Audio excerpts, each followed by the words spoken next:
Bueno, buenas tardes, colegas. Hoy el Colegio de Abogados de San Isidro, con iniciativa del Instituto de Derecho Procesal, tiene el honor de recibir al doctor Juan Carlos Gitters, una personalidad muy conocida, pero vale la pena recordar algunos rasgos que caracterizan su dilatadísima actuación en la ciencia jurídica argentina e internacional. El doctor Gitters es juez de la Suprema Corte de la provincia, docente universitario, y todos sabemos que es de imprescindible consulta para todos los abogados sus dos obras sobre recursos ordinarios y la más importante quizás, donde se describe la morfología de la casación provincial, la técnica de los recursos extraordinarios y de la casación en la provincia de Buenos Aires. Y fundamentalmente, en paralelo, como si todo esto fuera poco, además de ser juez de la Corte y doctor catedrático de Derecho Procesal, ha dedicado gran parte de su vida y de sus últimos años como investigador al derecho internacional de los derechos humanos. Hoy nos va a hablar del control de constitucionalidad y seguramente el enlace con lo que se denomina control de convencionalidad, es decir, la aplicación de los tratados internacionales al derecho interno y a las instituciones de cada país, lo que ha implicado una revolución jurídica en el derecho occidental conocido. Bueno, pero de todo ello nos va a hablar con mucha mayor solvencia, mayor amplitud del doctor Gitters, y los dejo con él. Nuevamente el agradecimiento y el reconocimiento al vicepresidente de la Suprema Corte. Muchas gracias. Muchas gracias. Muchas gracias, doctor Sagué, por la presentación. Gracias al resto de su equipo, al Instituto de Derecho Procesal Civil, por permitirme volver nuevamente a esta casa, a este colegio. Ya venía, mire si se ve antiguo, venía cuando estaba en la otra sede, hace muchísimos años, veníamos con Morelo, ¿no? Se habrá pasado el tiempo. Así que es un gran placer, un gran gusto estar acá con ustedes y poder tratar esta problemática que para mí es tan importante, tan trascendente, y sobre todo algunos se preguntaron por qué hablamos de este tema en el Instituto de Derecho Procesal Civil, porque yo creo que la problemática del control de convencionalidad apunta al derecho procesal constitucional, y si usted quiere al derecho procesal y al derecho constitucional.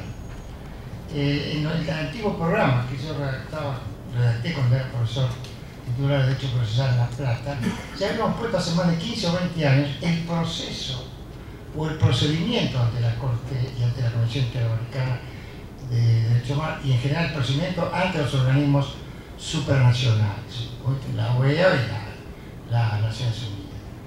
Así que no estamos fuera de tema. Aquí la cuestión del derecho procesal constitucional y de la convencionalidad tiene una importancia porque es donde se tocan el derecho sustancial y el derecho procesal.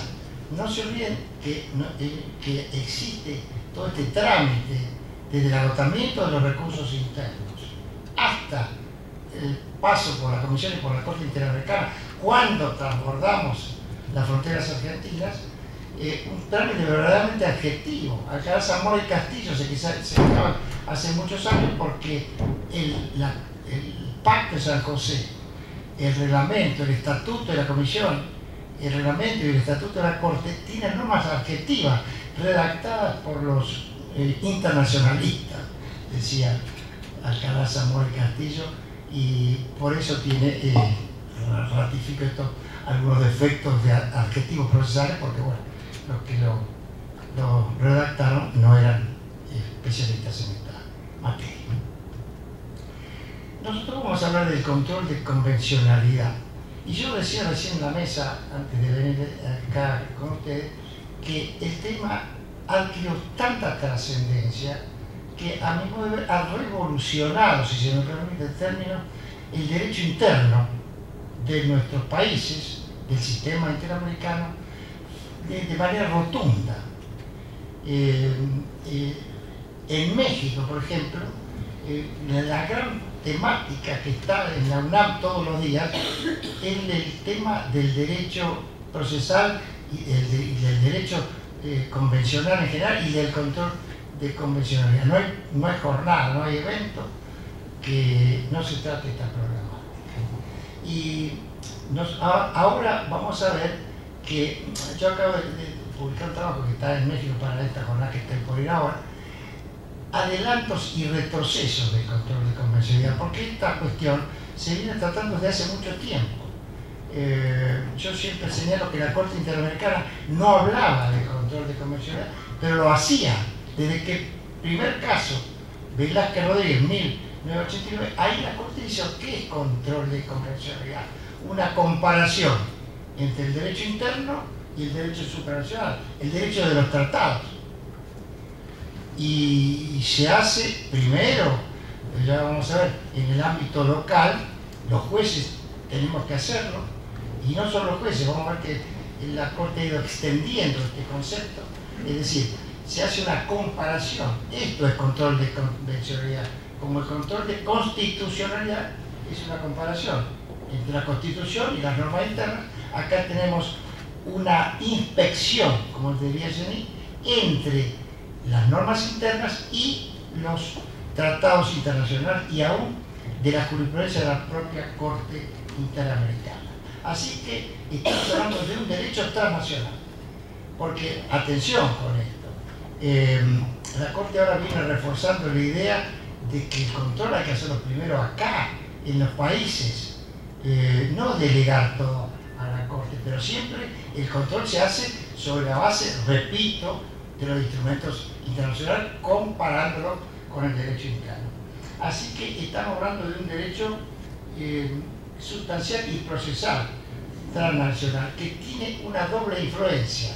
Primero, la posibilidad del control metanacional, es decir, la Comisión y la Corte, por un lado. Pero además estos tratados, principalmente el Pacto de San José de Costa Rica, que va a ser la base de esta charla, además de imponer estos organismos de control, también regula una serie de normas procesales y fundamentales del derecho interno que se meten en el torrente jurídico argentino como normas directamente operativas. No solo el pacto se ocupa de cómo se revisan las cuestiones internacionales, sino que en la defensa de juicio, los artículos 8, 9, 25 de la AMPAR, todas las normas que regulan, son directamente operativas para el derecho local. Yo lo había dicho a la Corte Argentina, en el MEGEM con Sofois, que no son derechos programáticos, sino que todas estas normas que regula el pacto para el derecho interno, no para el control, no para la regulación de la Comisión ni de la Corte, son self-executed y se aplican en el derecho interno. Por eso hablamos de una doble influencia de los tratados. Por un lado, este control, y por otro lado, la incorporación de normas que forman parte del derecho doméstico y que se aplican directamente sin ninguna otra operatividad que no sea la sanción a través de la adhesión al Pacto de San José de Costa Rica que impuso el gobierno por la ley 23.054 en la época de Alfonsín, cuando ratificamos el pacto. Así que podemos hablar de un derecho procesal supranacional por los tratados, por los reglamentos, todo el trámite desde que se lleva a la Comisión y aún antes el agotamiento de los recursos internos y después durante la Comisión y durante la Corte, que son normas procesales, pero también tenemos normas de carácter sustantivo. Los tratados internacionales no solo regulan procesos, sino que imponen normas que se deben aplicar, que se deben operar en el derecho interno. Entonces estamos hablando, por un lado, de normas domésticas y por otro, de tratados internacionales. Tratados internacionales, en particular digo, repito, el Pacto de San José de Costa Rica. Tratados internacionales, pero con una acotación, sobre derechos humanos. No son los clásicos tratados entre Argentina y Alemania o entre Argentina y Brasil, sino que son tratados con que tienen una característica, un rostro totalmente distinto a esos tratados clásicos. Aquí la Corte lo viene diciendo en varias opiniones consultivas. Los estados no tienen un interés propio aquí. Aquí siempre el demandado es el Estado y el legitimado pasivo es el ser humano que reclama ante el Estado. Cuando hay una condena, no es a una persona determinada, sino es al Estado en su totalidad, a los tres poderes del Estado. Estos tratados, como el Pacto de San José, la Convención Americana, son tratados que tienen efecto erga omnes. Al sancionar el tratado, tiene vigencia para todo el país. Y como decíamos, hablamos hoy con Pizarro, doctor Pizarro, son progresivos. Es decir, el derecho internacional ha venido incorporándose lentamente en el sistema doméstico. Es una inserción muy importante. Hace 30 años era difícil pensar que una corte no podía condenar, una corte que no era argentina, aunque tampoco es extranjera, la Corte Interamericana. Ha ido progresivamente, pero empezar, hoy hablamos en la mesa, la pena de muerte no fue prohibida en el artículo 4 del Pacto de San José de Costa Rica, por este principio de progresividad, porque necesitaban la adhesión de los estados, y si estaba muy duro el tratado, no iba a lograr las adhesiones pertinentes para ponerse en vigencia. Ustedes saben que el pacto arranca, en general, cuando 11 países, el 11º país, lo admitió. A partir de ese momento tiene vigencia, por supuesto, después cuando cada país, cuando cada estado lo ratifica. Entonces, estos tratados son totalmente distintos. Su objeto y fin es la protección de los derechos humanos. Son tratados multilaterales y, repito, esto es muy importante, el individuo, por el artículo 44 del Pacto de San José, es el legitimado activo, es el único que puede actuar. Después que se inicia el trámite, no quiero perder mucho tiempo en esto, a partir de que entra en la comisión ya puede seguir trabajando el proceso la propia comisión. Pero el que inicia habitualmente el movimiento internacional es justamente estos tratados, el ser humano, con estos efectos erga omnes. Y debo recordar también que las garantías que surgen del Pacto de San José deben entenderse como mínimas. Si en el Estado, si en el derecho interno hay una de mayor protección, se debe aplicar esta. Por eso nunca se puede invocar el pacto para restar un derecho a una persona. Además, aparece la interpretación humanitaria en este sentido. Esto es que el pacto debe aplicarse conforme al artículo 29 y sus normas de la manera, sobre la base del principio pro homine, la norma que más favorezca al ser humano. Y cuando yo digo que la Corte que estos tratados han producido un gran desarrollo, una revolución, recuerdo palabras de Mauro Caperetti, ya fallecido, cuando estuvo varias veces en la Argentina. Él decía que el derecho supranacional fue el desarrollo más importante de la última mitad del siglo pasado, a partir de las Naciones Unidas y de la ONU. ¿Y qué efecto han producido estos tratados y la jurisprudencia de la Corte? Y fundamental, por ejemplo, en Chile, en la última famosa, el fallo, la última tentación de Cristo, el fallo famoso del 2001 sobre la libertad de pensamiento, potenció de tal manera el derecho interno chileno que tuvo que modificar la Constitución de Chile por una instrucción de la Corte, permitiendo libremente el derecho de la libertad de pensamiento. En el caso de Almonacid Arellano en Chile, por ejemplo, donde aparece un efecto fundamental en el 2004 y que ya venía de antes, la imposibilidad de amnistiar, ¿no es cierto?, cuyo efecto ya se había producido con anterioridad en el caso de Chumbipuma Aguirre en Perú en el 2001. Es decir, modifican sustancialmente el derecho interno, cambian la Constitución. México en el 2011, a raíz del caso Radilla Pacheco, también rotó su propia Constitución, incorporó un artículo primero constitucional sobre la protección de los derechos humanos, y a raíz de todo este proceso, fíjense ustedes, México tradicionalmente con control de constitucional trabajaba a través del amparo, ahora se ha trocado a favor de un sistema de control difuso de constitucionalidad, cuando realmente la clásica inserción en el derecho del mundo del control de convencionalidad de México era un control concentrado, típicamente parecido a la Constitución austríaca del 46, etcétera, etcétera, etcétera. Ahora, a través de la reforma constitucional y de la jurisprudencia de la Corte, de la Suprema Corte de México,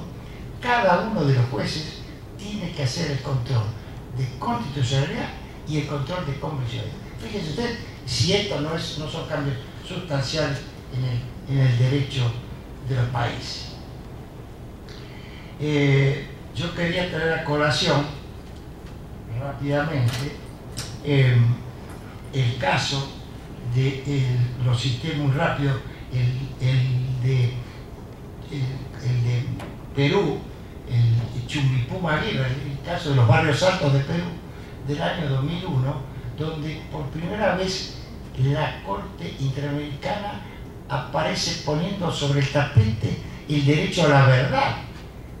No se puede dejar de investigar lo que sucede en el derecho interno argentino, como pareció peruano, como pareció en Argentina, en Bulacio, en Cantos, etcétera, etcétera. Esto es la obligación del Estado de inclusive modificar la cosa juzgada a través del Instituto de la Investigación de la Verdad.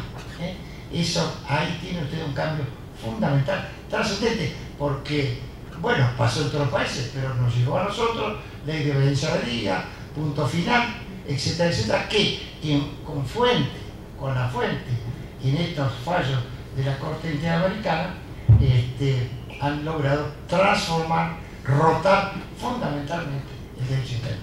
Fíjense ustedes, queridos amigos, si esto no es un cambio fundamental en el ámbito doméstico de los países del sistema interamericano, por citar algunos, pero me había olvidado esta declaración, un fallo que ahora tiene actualidad, que es el de Claude Reyes en Chile, sobre el derecho a la información, que tiene ahora mucha vigencia en nuestro país, de ultra actualidad, cuando se han negado a dar información en los casos conocidos, que no quiero traer a colación, sobre determinadas sociedades existentes en el país. La Corte Interamericana, ya en el 2006, en el caso de la Claude Reyes, que era una forestación muy importante, que los que seguían adelante este negocio no querían informar cuánto había costado esa forestación, a través de la Corte, en un fallo que fue señero y que es la fuente de todo lo que está sucediendo ahora en los distintos países, obligó a Chile a informar exactamente lo que había sucedido. Derecho a la información. Hay otros muchos importantes, pero no quiero irme de tema. Y ahora sí, control de convencionalidad. ¿Qué es esto de control de convencionalidad?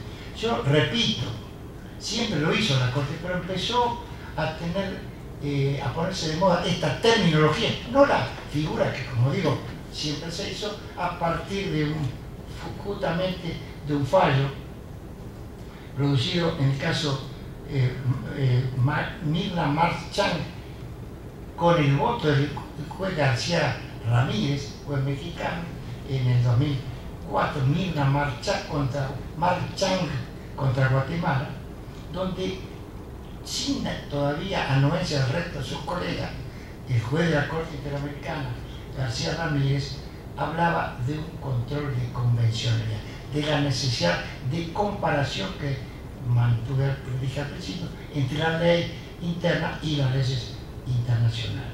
Este concepto de control, de convencionalidad, tímidamente después fue admitido por toda la Corte Interamericana en el 2006, en el famoso caso Almonacid Arellano.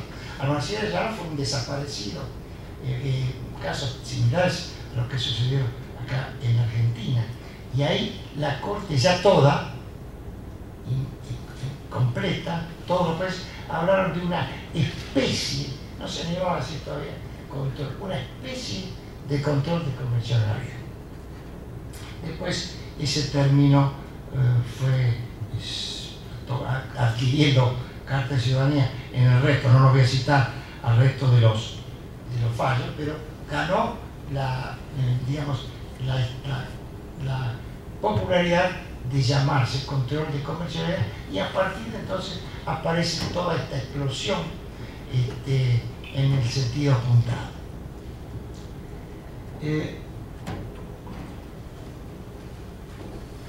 Yo quería marcar, ahora que hice una pequeña introducción que tendría que haber sido mucho mejor expresada, más largo, pero no tenemos tiempo, ¿cómo se hace este control? ¿Quiénes lo llevan a cabo y qué efectos tiene?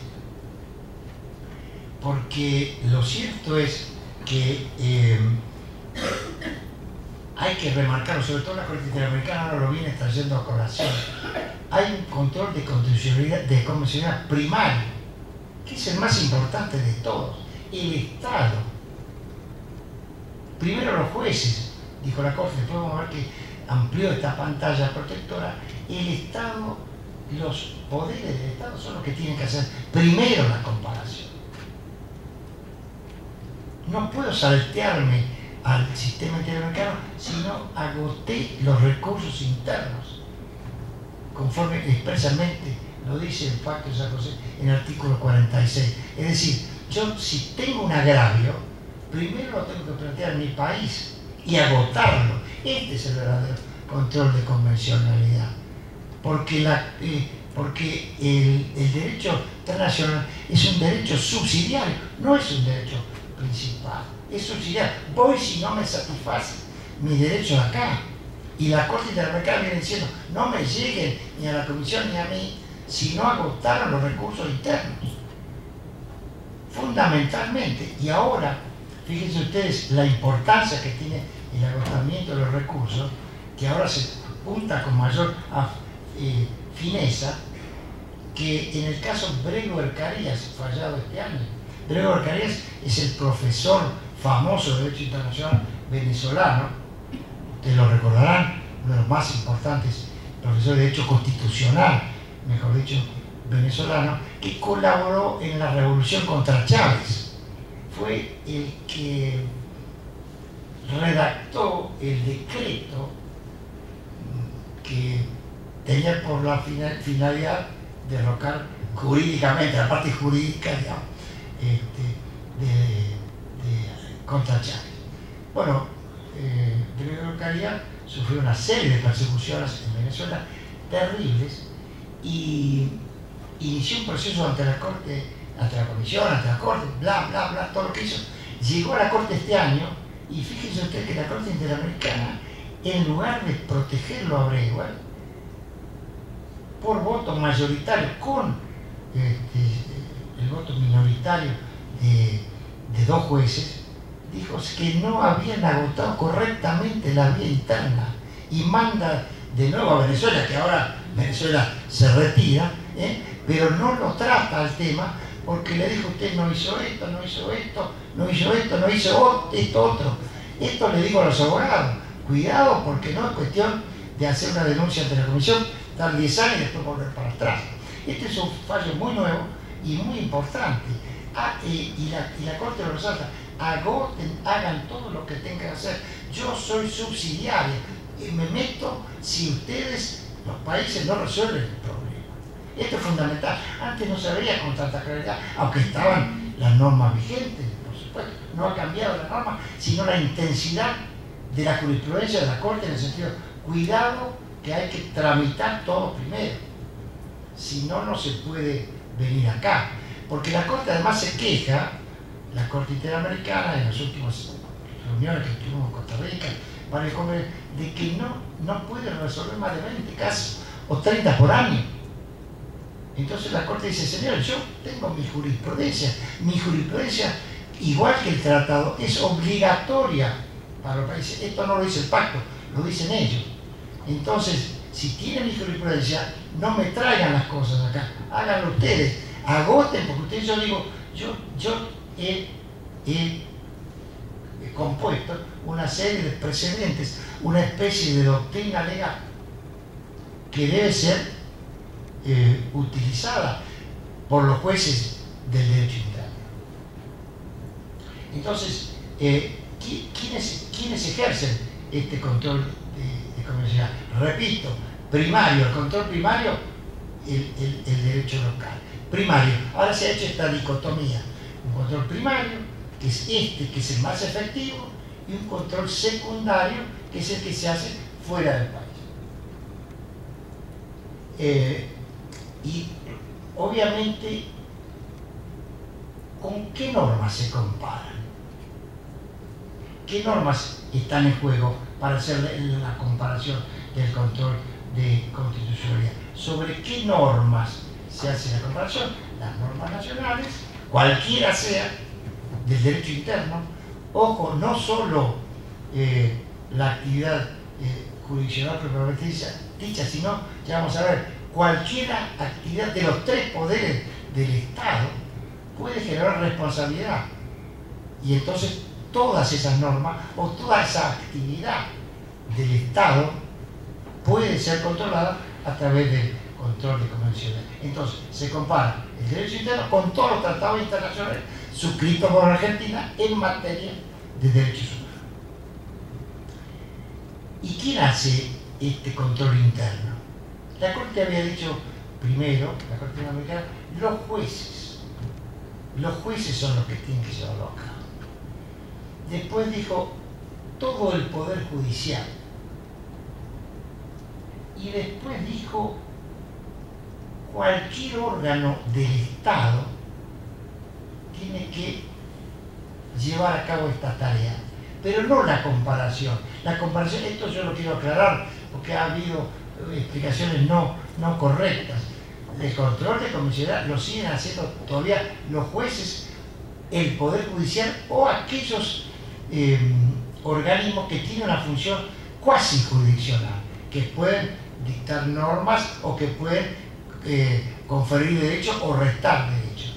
Pero ahora, a partir del caso sobre todo de Hellman con Uruguay, la Corte ha dicho no, los demás poderes del Estado también. Por ejemplo, no se puede sancionar una norma inconvencional.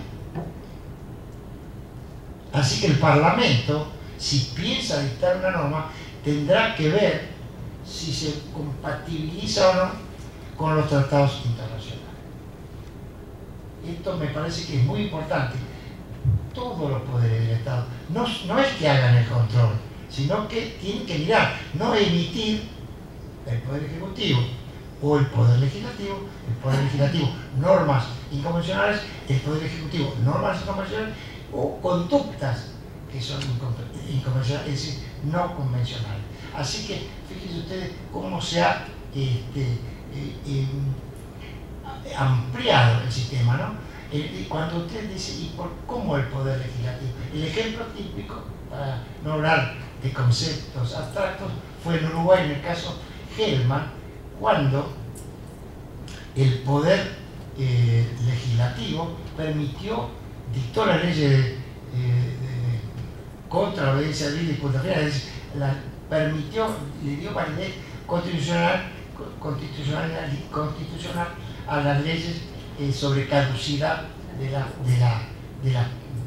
los delitos de lesa humanidad. Exactamente. Ahí la ley dice, bueno, como habíamos dicho acá nosotros en la Argentina, la Corte le dice al Poder Legislativo, no, ustedes no pueden dictar estas normas, ustedes son parlamentarios, tienen todo el derecho del mundo, etcétera, etcétera, pero no pueden dictar normas que sean inconvencionales o que violen el pacto de San José de Costa Rica. y en general los tratados. Así que también hay que aclarar otro concepto. La Corte Interamericana no es una cuarta instancia. La Corte no casa sentencias, como he visto escrito, no solo acá, sino fuera del país también. Lo único que dice la Corte es que el Estado ha violado determinado derecho, o determinado derecho, pero es después el ámbito interno el que tiene que hacer la corrección. No casa leyes, no es una cuarta instancia. Lo que sí se aparece, yo lo vengo diciendo desde hace mucho tiempo, es una especie de casación a nivel regional. No porque case sentencia, sino porque emite doctrina legal. La Corte emite continuamente doctrina legal, fallos que hacen doctrina legal.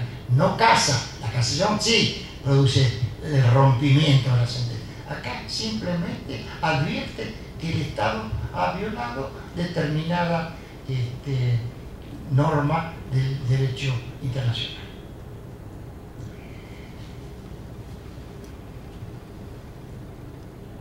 Ahora, este control de convencionalidad ha ido variando de intensidad. No siempre se ha manejado con el mismo criterio, ¿no es cierto? Sino que la intensidad de control depende de la fuerza jurídica del órgano que va a llevar a cabo dentro del país. Así que si se trata de la Corte Suprema, ese control, con esa intensidad, el control se hace con mayor intensidad. Si se trata de órganos de derecho de menor jerarquía, lo es, por supuesto, con menor intensidad. Me faltaba decirle, queridos amigos, cómo se lleva a cabo esta tarea de contralor. La Corte no impone un modelo específico, no dice cómo se debe hacer. Eso queda reservado exclusivamente al derecho interno. Cuando se hace acá, ¿no? Puede hacerse a través de un tribunal constitucional, a través del Tribunal Supremo, según la legislación interna de los distintos países. Lo que es necesario casi siempre es que el último órgano que lleva a cabo este control sea el de más jerarquía por regla, ¿no? Esto es la Corte Suprema de la Nación o el Tribunal Constitucional según la legislación.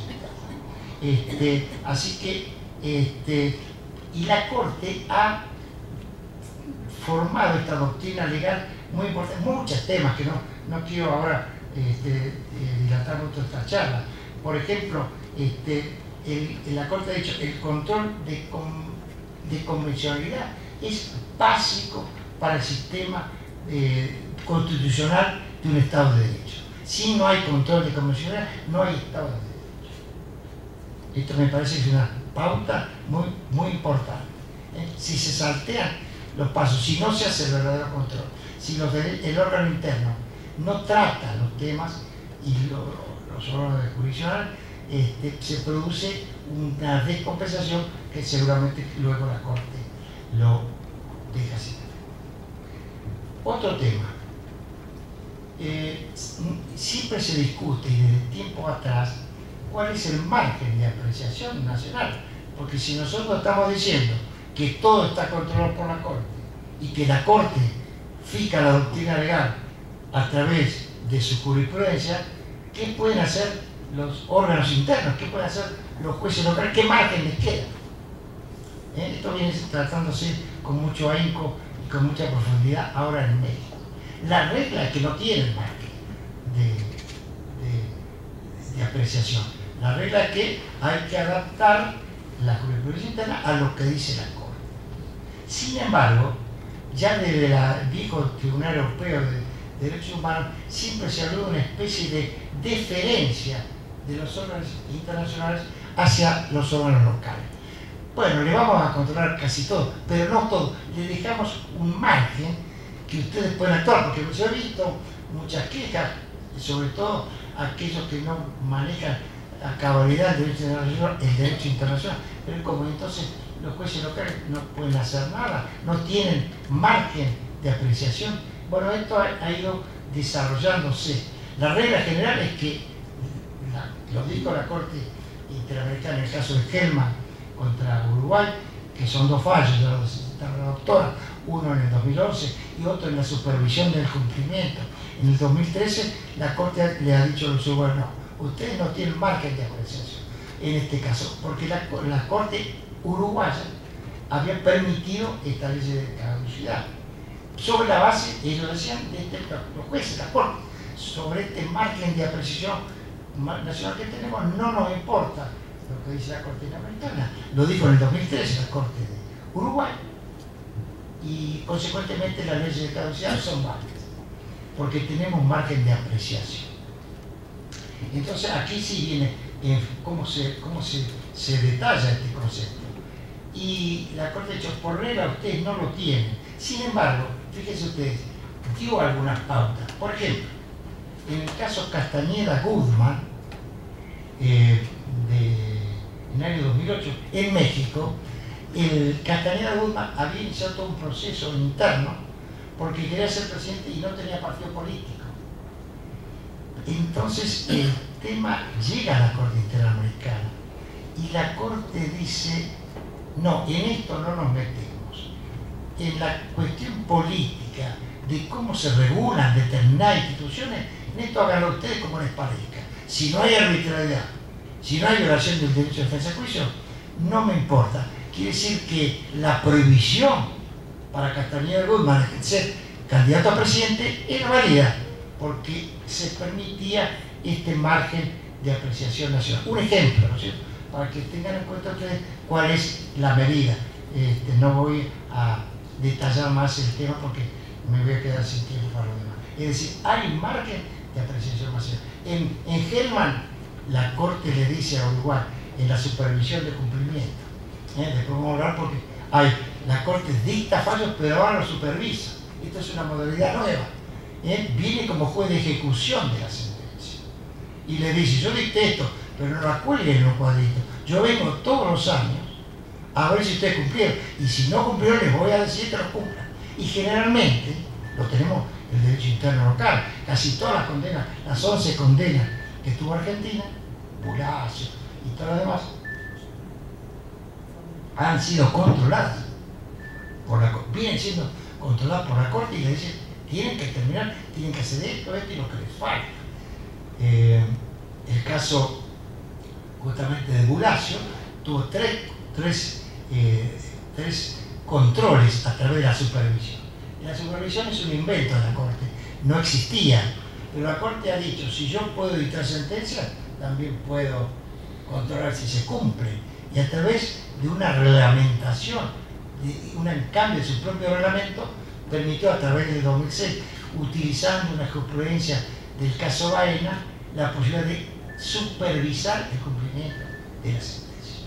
Me fui del tema, pero cayó justamente porque en el caso Hellman se trataba, la Corte le había dicho en el 2011, hagan esto, esto y esto. Esas leyes no son válidas. Cuando vino en el 2013 a ejecutar esa sentencia, ejecución de sentencia ahora, es otra cosa, ¿no? Ejecución, no el fallo.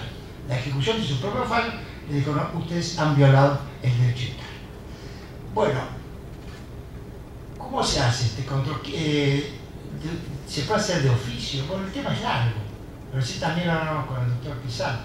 Efectivamente, la Corte ha llegado a la conclusión, luego de un desarrollo, ha ido progresando la Corte y finalmente ha dicho que el control debe hacerse de oficio, tanto por el derecho interno en los límites de cada normativa jurídica local. Hay que hacerlo de oficio. Ya tenemos toda la discusión de la Corte Argentina, de la Corte Suprema Nacional, de cuando, si se hacía de oficio o no. Ya, ¿para qué vamos a repetir esto? Lo conocemos todos. Pero la Corte dijo, sí, hay que hacerlo de oficio en el caso concreto. Fíjense ustedes. El asunto se trataba de Suárez Rosero, el caso Suárez Rosero, 1995, donde toman preso en Ecuador a una persona, un muchacho joven que estaba aparentemente, ¿no? Después no fue cierto, estaba quemando droga para ocultar el delito. El tema que se planteó en la Corte Interamericana había sido exclusivamente la duración del proceso, porque había tardado, fíjese, cambiar el tiempo, más de 2 años y medio el derecho interno en resolver este problema de Suárez-Rossi. ¿Y qué sigue en ese fallo? La Corte dice, pero acá, por lo que veo, hay un artículo 114 de la Constitución de ustedes que no permite a los enjuiciados por los delitos de narcotráfico la libertad condicional. Y dice la Corte, este tema no me lo trajeron, pero yo digo que esta norma es inconvencionalidad porque ataca o que impone el principio de discriminación. Y de oficio, este es el precedente, la Corte se ocupa de esta cuestión. Y lo dice que sí, que se debe y que se puede, no que se puede, que se debe dentro de los límites de la competencia, en eso no se mete, de cada país. Pero ¿qué va a ir con la Corte? No solo de oficio, sino en abstracto, cosa que aquí no lo entenderíamos. En abstracto, esto es antes que se produzca la violación, porque la Corte dice cualquier norma inconvencional ya produce la violación aunque no se hubiera aplicado.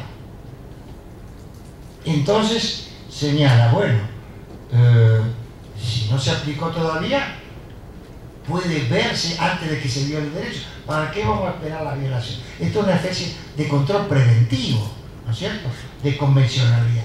Lo había dicho que no. En el caso de Yanira Cayo, la Corte había dicho, no, esto no se puede hacer. Pero te doy un voto de Cansado Trindade, el juez brasileño, que por entonces integró la Corte y que ahora es juez de la Corte Internacional de Justicia de La Haya, fue modificando la jurisprudencia y en casos posteriores la Corte dijo esto que acabo de señalar. Ahora, a partir de ese momento, sí se puede, se debe hacer. Voy concluyendo, aunque el tema es mucho más largo, pero voy concluyendo. Después, si quieren hacer alguna pregunta, lo vemos. Primero, se ha producido a raíz de toda esta jurisprudencia y todo este desarrollo fundamental del derecho internacional una especie de positivación o positivización de las normas sobre la protección de los derechos humanos, y sobre todo la jurisprudencia de los países. Costa Rica, Brasil ahora, Argentina, Chile, Nicaragua han dictado normas a través de sus sentencias a través de sus últimos pronunciamientos de mayor jerarquía jurisdiccional, normas que incorporan en la interpretación, me había olvidado de aparecer, que incorporan la interpretación pro omnibus. Permiso, doctor, para tomar más enseguida. Forma parte. Quiero decir entonces que se incorpora, se positivizan normas de derecho internacional. Primero a través de la jurisprudencia y después por las constituciones.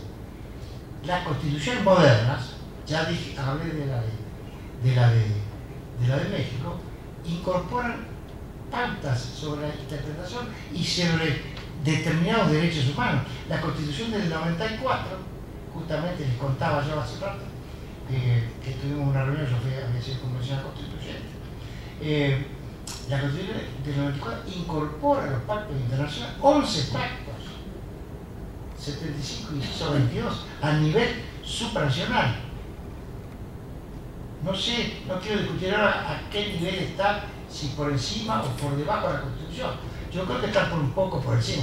Algunos se enojan porque hay el artículo 27 del pacto de la Convención de Viena sobre el derecho de los tratados, que dice que no se puede imponer ninguna norma interna, aplicar ninguna norma interna que esté por encima de los tratados internacionales. Así que no importa la prioridad. Lo que digo es que las constituciones modernas, la nuestra ya, la reforma nuestra moderna, ya había incorporado todos los 11 tratados con jerarquía constitucional y permitió que se sigan incorporando con 2/3 de la mayoría parlamentaria nuevos tratados internacionales de derechos humanos con jerarquía constitucional.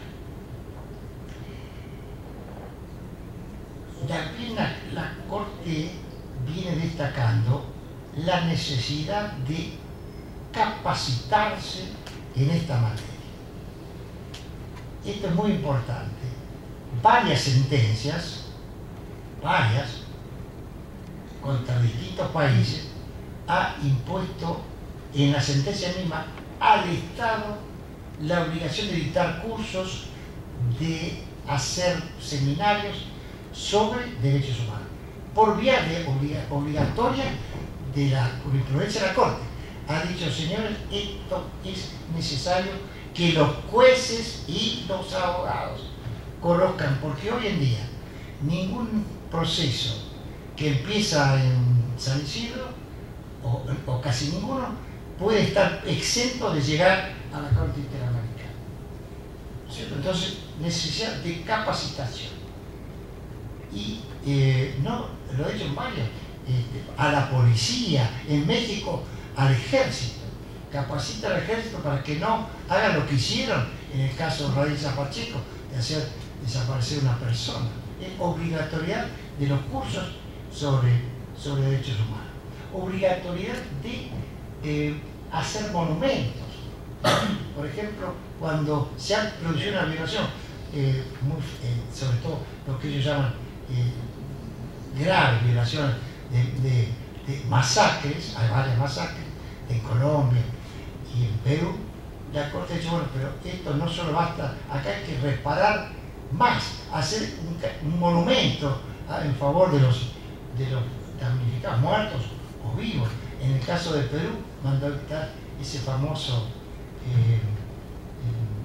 monumento del ojo que llora, por ejemplo, por obligación de una decisión de la Corte Interamericana.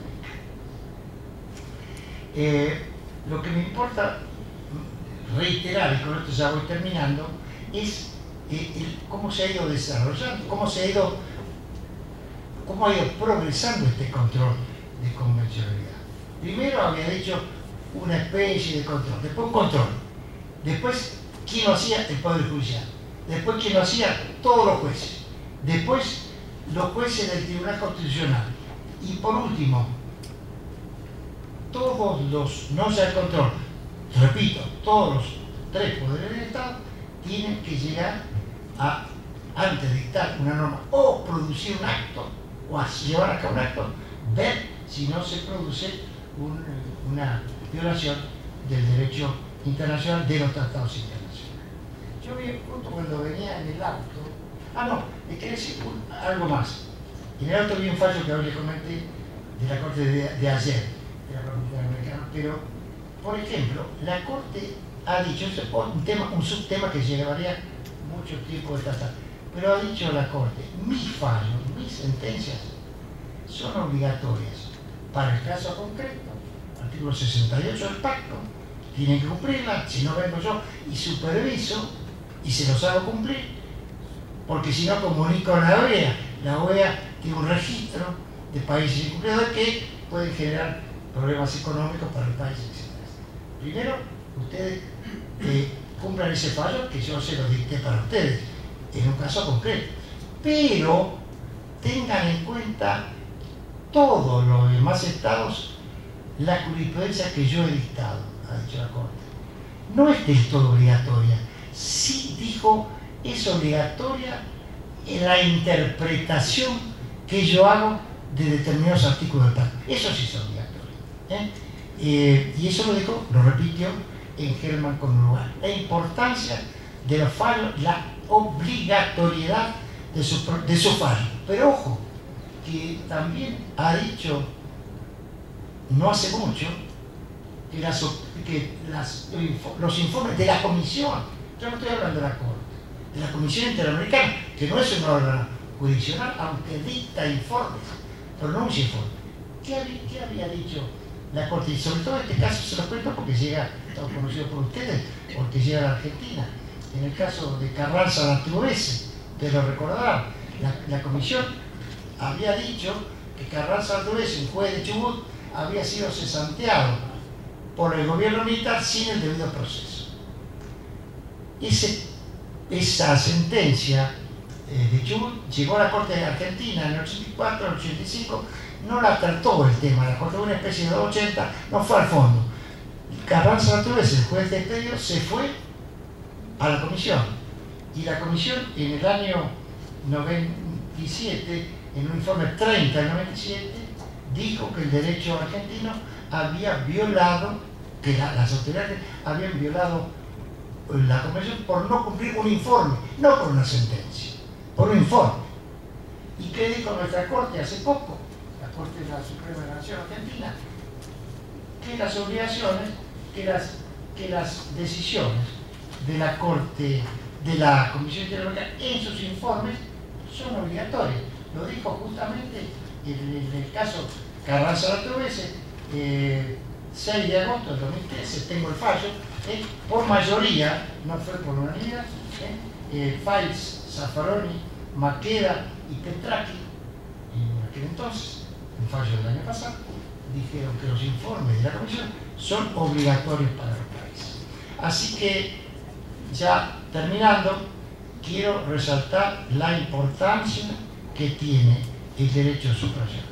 La necesidad de conocer, primero, todos los pactos que nos rigen. Segundo, y muy importante, la jurisprudencia de la Corte. Y tercero, aplicar concretamente los que somos jueces o los que tenemos que dictar alguna medida que produzca un efecto jurídico, aún el Poder Ejecutivo, en los decretos. Evitar que se violen los tratados internacionales.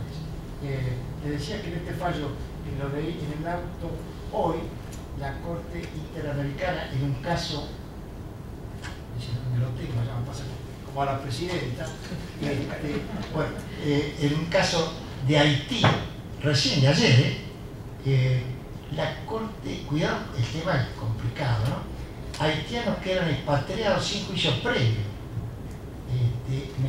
mejor dicho, sí, haitianos que eran echados de la República Dominicana por pequeñas infracciones a derechos, robo, etc. Algo así como hay una norma ahora en nuestro Código Procesal Penal nuevo.